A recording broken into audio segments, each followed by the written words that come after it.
Hey, welcome back to another episode of the GSD show. I'm Mike Arce, your host, as well as the CEO of Loud Rumor, agency that's helped over 2,000 fitness studios grow and be more successful.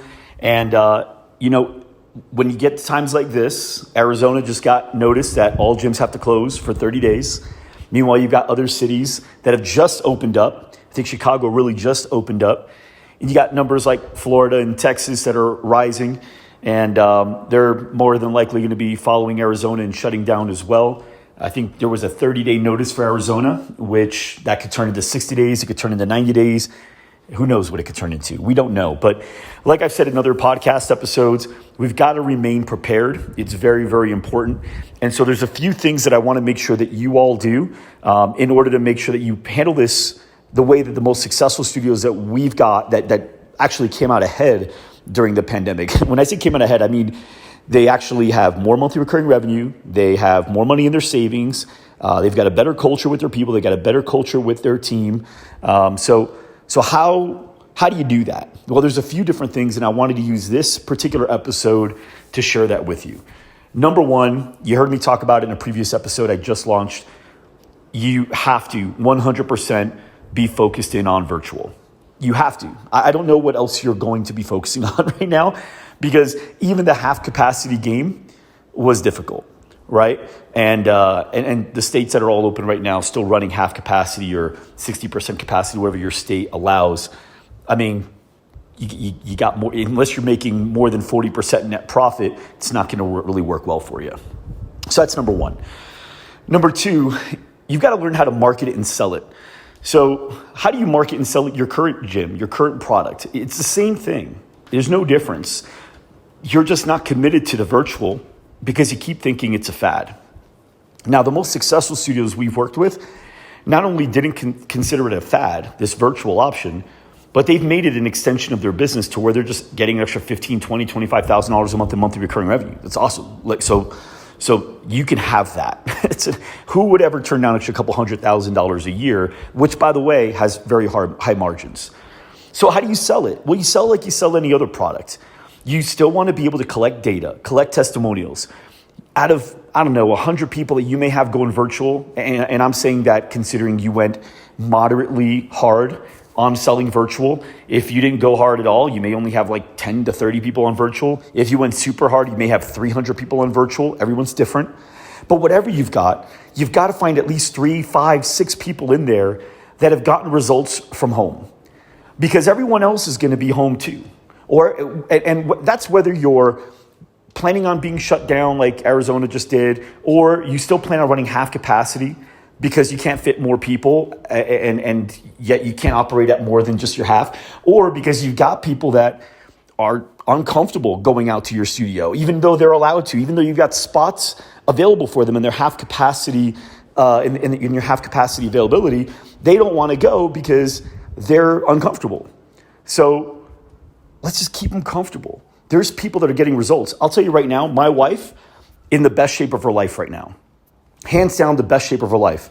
My sister, and by the way, all virtual.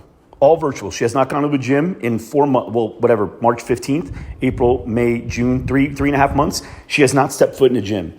All from virtual with just minimal equipment at home, barely anything, and the laptop. Best shape of her life. My sister, who's never worked out a day in her life, really. I mean, she's gone to the gym a couple times here or there, but not like this. My sister's never been excited to work out and diet and do all that stuff, but she was just so comfortable working out at home. And with the company that led her in that virtual process, my sister's lost about 16 pounds. Now, you don't know me or my sister, but that is an incredible milestone for someone like her. And my cousin, who's pregnant, is also in the best shape of her life through a virtual training platform. You are still helping people. I get it. It's not who you are. What does that even mean? It's not who I am. Mike, I don't do virtual. It's not who we are. Dude, who are you? Here's who you are. Hopefully your why is not, we are open because we love training in a brick and mortar studio. That's not your why. Please don't tell me that's your why. Your why is probably something along the lines of, We want to help people change lives through fitness.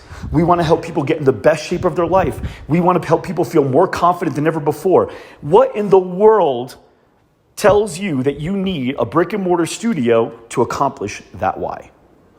You don't.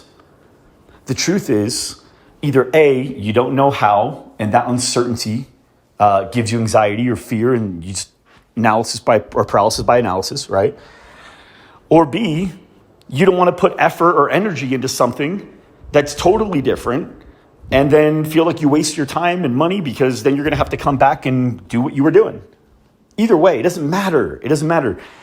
None of those two moves align with your mission. None of those two. Your mission is, I'm assuming, something along the lines of helping people change their lives through fitness. Then do it. Do it wherever you are. If they're in their house, flip on your camera. Let's get it done. I'm going to get you to your goal regardless. A member wants to pause with you because they can't come in and work out at your studio. Joan, I can't let you pause with me. Well, what do you mean? What do I mean? Look, when you signed up with me, Joan, you told me that you wanted to lose 25 pounds. We've only lost about 8. We still got 17 more pounds to go.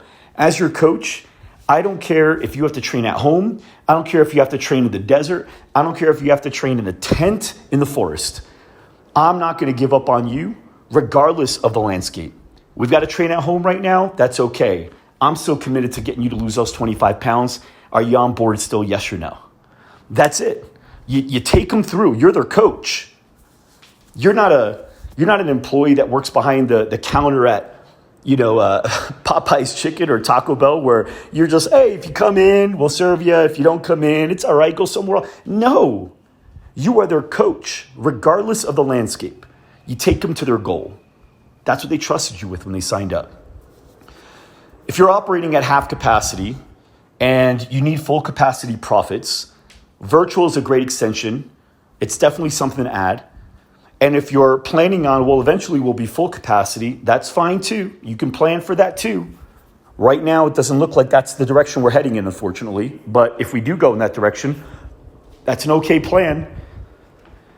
But that's not necessarily a plan for regardless of what happens. That's a plan of if this happens. And I'm not about to pretend I'm Nostradamus and predict what's going to happen because I don't think anybody really knows what's happening.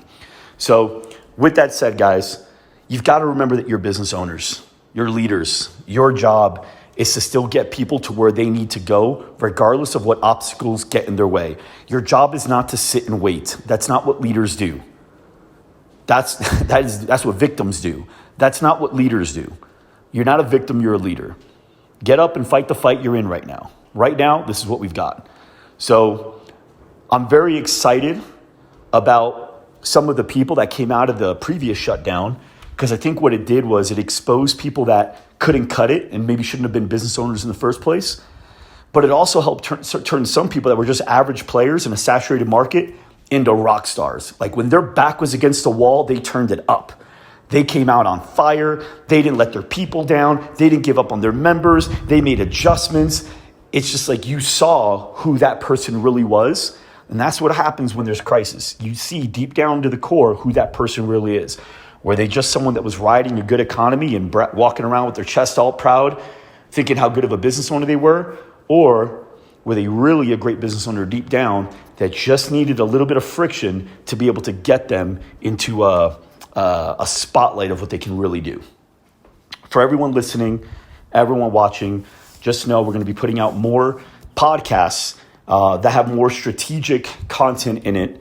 And like I said, we've got a whole network of fitness studios that are really succeeding during this. If you want to be plugged into that network, if you want me to share with you what they're doing step by step, like visually, actually hold your hand through it, feel free to give us a call, 480-567-9794. Again, it's 480-567-9794. We have no problems during a time like this doing free consults and just kind of seeing where you're at. And you can also message me on my Instagram handle at Mike Arce Live. Make sure that you subscribe to this podcast too, because we're going to be releasing more. And obviously it's going to be very real-time information that you're going to want and need. So subscribe to the podcast. Make sure you check it. We're going to be doing episodes randomly. It's not going to be a set thing anymore. If I hear news right now, we're going to go live. We're going to put a podcast out, okay? My goal here is to help you guys regardless of the landscape. Regardless of the landscape, that's my mission, to help fitness studios grow and be successful. And it doesn't mean only in a brick and mortar business. Okay, guys, thank you so much for listening. Hear you on the next one.